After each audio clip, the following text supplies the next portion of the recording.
부엌 싱크대 옆에 작은 유리컵 하나가 있고 그 안에 열쇠고리 링이 굴러다닌다. 은색 링이 벌어진 채로 마치 나 이제 역할 끝났어 하고 입을 벌리고 있는 모양이다.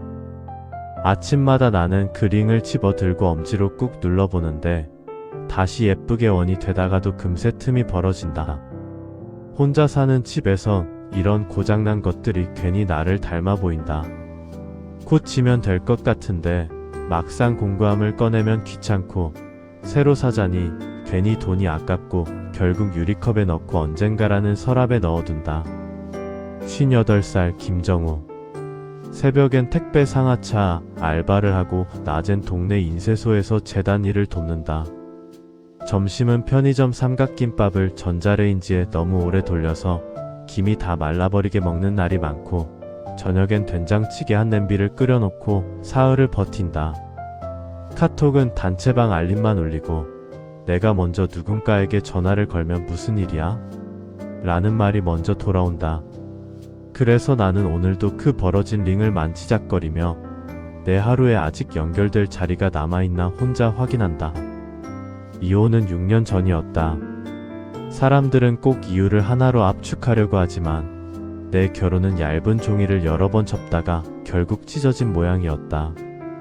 나는 결혼 내내 현실을 보자는 말을 입에 달고 살았다.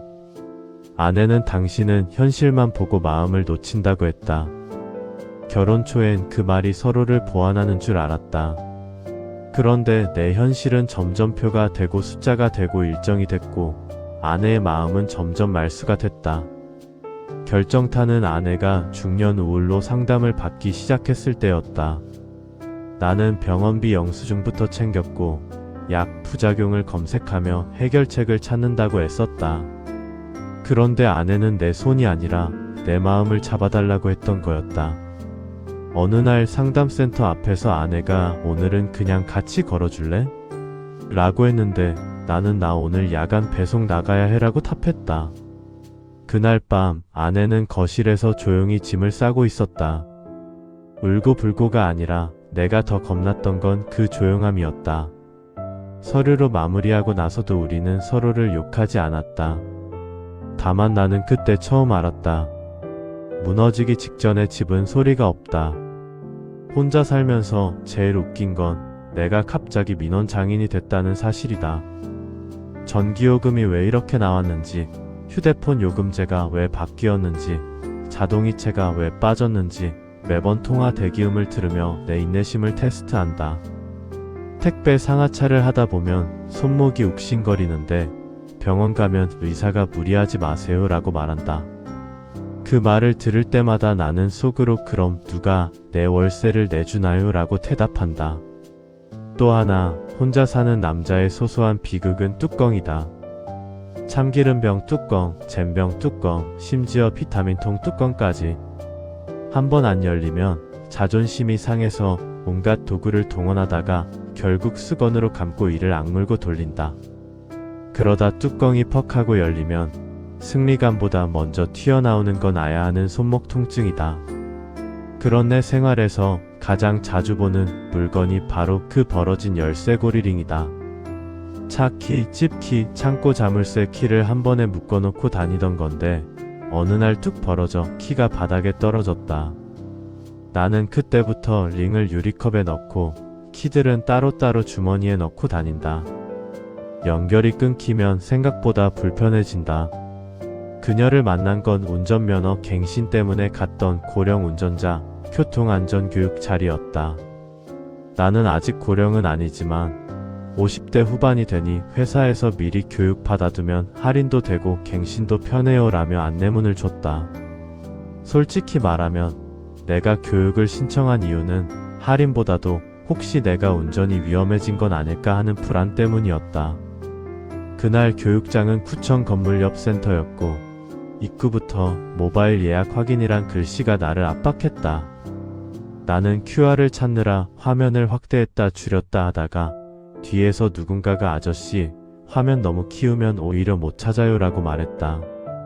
돌아보니 57살쯤 되어 보이는 여자가 서 있었고 단정한 단발의 목도리를 메고 있었다. 목소리가 또렷해서 순간 기분이 묘했다. 아저씨라는 호칭이 서운하다기보다 내가 진짜 그 나이가 됐다는 확인을 받은 느낌이라서 나는 쑥스러워 제가 이런 게 약해서요 라고 했고, 그녀는 내 폰을 힐끗 보더니 위에 문자로 온 링크 누르면 바로 들어가요. QR은 거기서 뜨고요 라고 능숙하게 알려줬다. 그 간단한 안내가 얼마나 고마웠는지 모른다.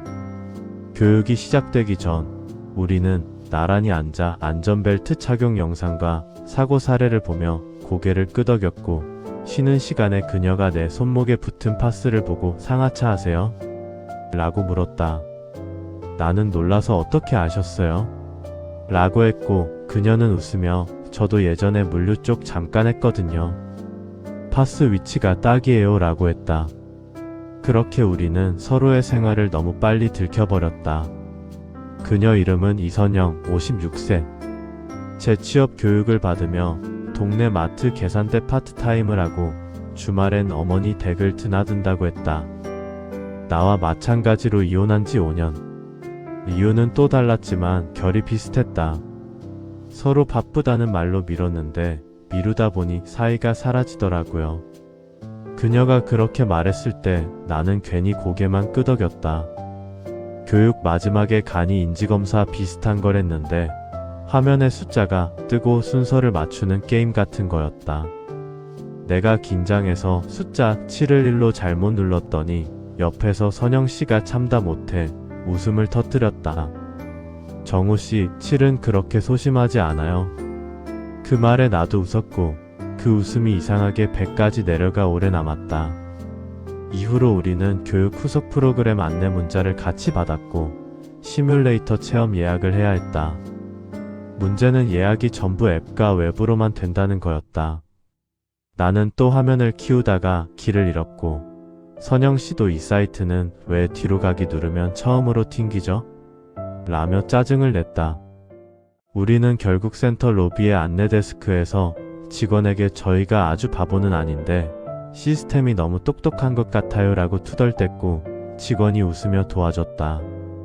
그날 집에 돌아와 나는 유리컵 속 열쇠고리 링을 보며 생각했다. 나 같은 사람도 아직 누군가랑 같이 예약을 할 수 있구나. 우리가 가까워진 건 거창한 취미가 아니라 운전이라는 아주 실용적인 문제 덕분이었다. 선영씨는 마트 야간 근무가 끝나면 버스가 끊길 때가 있어 가끔 운전을 해야 했고, 나는 새벽 알바를 마치고 졸음이 올 때가 두려웠다. 우리는 서로의 불안을 숨기지 않고 공유했다. 나 요즘 야간 운전하면 신호가 번져 보여요. 저는 새벽에 차 안이 너무 따뜻하면 눈이 감겨요. 이런 말들이 오갔다. 시뮬레이터 체험날, 나는 체험기기에서 갑자기 끼어드는 오토바이를 피하다가 가상의 사고를 냈고 화면에 주의가 뜨자 얼굴이 빨개졌다. 선영씨는 더했다. 가상도로에서 갑자기 비가 오자 와이퍼 버튼을 못 찾아 허둥대다가 나 진짜 큰일 났다며 웃지도 못했다. 우리는 체험이 끝나고 근처 분식집에서 떡볶이를 먹으며 서로를 놀렸다. 정우씨는 오토바이만 나오면 마음이 먼저 브레이크를 밟네요. 선영씨는 와이퍼가 아니라 눈썹을 움직이더라고요. 웃긴데도 그 속엔 진짜 걱정이 있었다. 그래서 우리는 실제 도로에서 연습이 아니라 안전교육센터에서 제공하는 추가 교육을 같이 신청했고, 서로에게 오늘은 운전하지 말고 택시 타요라고 말할 수 있는 사이가 됐다. 그렇게 우리 관계는 단단함으로 자랐다. 실수해도 창피하지 않은 사이, 불안해도 약해 보이지 않는 사이. 그런데 딱 한 가지가 우리를 멈추게 했다. 성인 자녀들이었다. 내 아들은 31살이고 직장 생활을 시작한 지 몇 년 됐다. 아들은 내 이혼을 겉으로는 담담하게 받아들이는 척했지만 속으로는 오래 사귀었다는 걸 나는 안다. 내가 어느 날 아빠가 요즘 같이 교육받는 분이 있어라고 조심스레 말했더니 아들은 밥을 먹다가 숟가락을 내려놓고 한참 침묵했다. 그리고는 아빠 외롭다고 아무나 만나지 마. 또 상처받으면 누가 책임져라고 했다. 그 말은 걱정이었지만 내 귀엔 아빠는 판단력이 떨어질 수 있다는 선고처럼 들렸다. 선영씨도 비슷했다. 딸이 28살인데 엄마가 혼자 고생한 시간을 옆에서 봐서 그런지 엄마, 이제는 엄마 돈이랑 시간 엄마한테 써라는 말을 자주 했다고 했다. 그런데 그 말 속에는 엄마 인생을 또 누군가에게 내주지 말라는 두려움이 있었다. 우리는 자녀들의 마음을 이해했다. 하지만 이해한다고 해서 내 마음이 사라지는 건 아니었다. 우리는 몰래 만나고 싶지 않았다. 이 나이에 숨바꼭질은 체력도 감정도 너무 비싸다. 결국 자녀라는 단 하나의 장애물이 우리 사이에 현실의 문턱처럼 서 있었다. 내가 제일 무서웠던 건 아들이 나를 불쌍한 아빠로만 보는 거였다. 나는 불쌍해서 누군가를 찾는 게 아니라 살아있어서 누군가를 만나고 싶었다. 어느 비 오는 저녁, 나는 아들을 불러 동네 칼국수집에 앉혔다. 나는 손을 씻고도 자꾸만 손가락 끝을 문지르며 말을 고르다가 결국 있는 그대로 말했다. 아들아, 아빠가 너한테 허락받으려고 사람 만나는 건 아니야. 근데 너를 속이고 싶지도 않아. 나는 아직 누군가랑 밥 먹고 걱정 나누고 내일 약속하고 싶어. 아들은 한숨을 쉬며 아빠, 그 사람이 나쁜 사람이면 어떡해라고 했다. 나는 고개를 끄덕였다. 그래서 더 천천히 하려고 해. 결혼 같은 건 생각 안 해. 돈 섞는 것도 안 해. 서로 집도 당장 합치지 않을 거고. 다만 같이 안전교육 받고 건강검진도 챙기고 늙는 걸 덜 무섭게 해보려는 거야. 나는 선영 씨와 나 사이에 정한 규칙들을 아들에게 구체적으로 말했다. 그리고 결정타로 내가 유리컵 속 벌어진 열쇠고리링 이야기를 꺼냈다. 아빠가 요즘 제일 자주 만지는 게 그 링이야. 벌어져서 연결이 끊겼거든. 근데 누군가랑은 다시 연결해보고 싶더라. 아들은 잠시 눈을 피하더니 작은 목소리로 말했다. 아빠가 혼자 있는 게 더 무서웠던 건 사실이야. 근데 나도 겁나서 그런 거야. 그 말에 내 속이 풀렸다.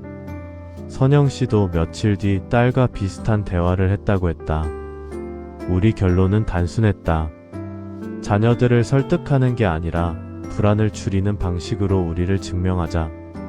서두르지 않고 숨기지 않고 생활을 망치지 않는 선에서. 몇 주 뒤 우리는 네 사람이 한 번에 만나는 대신 각자 자녀에게 보이는 일상을 먼저 보여주기로 했다. 나는 아들에게 선영 씨와 함께 센터에서 받은 안전운전 리포트를 사진으로 보냈고, 선영 씨는 딸에게 오늘은 같이 혈압 재고 걷기만 했어라고 메시지했다. 그리고 어느 토요일 나는 아들을 차에 태우고 장을 보러 가는 길에 일부러 운전대를 더 천천히 잡았다. 예전처럼 급하게 차선을 바꾸지 않고 깜빡이를 길게 켰다. 아들이 아빠 운전 좀 들었네? 라고 말했을 때 나는 속으로 웃었다. 그날 저녁 선영 씨에게서 사진이 왔다. 그녀의 딸이 엄마 휴대폰에 안전기가 단축번호를 설정해준 화면이었다. 우리는 서로에게 말했다. 우리 자녀를 이기는 게 아니라 같이 늙는 방법을 배우는 거네. 그리고 마침내 센터 근처 열쇠집 앞에서 우리는 잠깐 멈췄다. 나는 유리컵에 있던 그 벌어진 열쇠고리 링을 가져갔다. 열쇠집 아저씨가 링을 보더니 이건 이제 힘이 빠졌어요. 새 걸로 바꾸세요 라고 했다. 나는 고개를 끄덕이며 새 링을 하나 샀고, 내 키와 선영 씨가 나에게 맡긴 마트 창고 키 폭사본을 같은 링에 걸었다. 선영 씨가 웃으며 말했다. 정우 씨 이제는 잃어버리면 둘이 같이 혼나요. 나는 그 말이 이상하게 좋았다. 집에 돌아와 유리컵을 비우고 대신 새 링을 손가락에 걸어 빙글 돌렸다. 연결이 단단해지니까 마음도 괜히 덜 벌어지는 느낌이었다. 그리고 나는 알았다. 이 나이에 운전이 무서운 건 당연하고 사랑이 조심스러운 것도 당연하다. 중요한 건 조심스러움을 핑계로 다시 혼자가 되지 않는 거라는 걸. 감사합니다. 구독, 좋아요 부탁드립니다.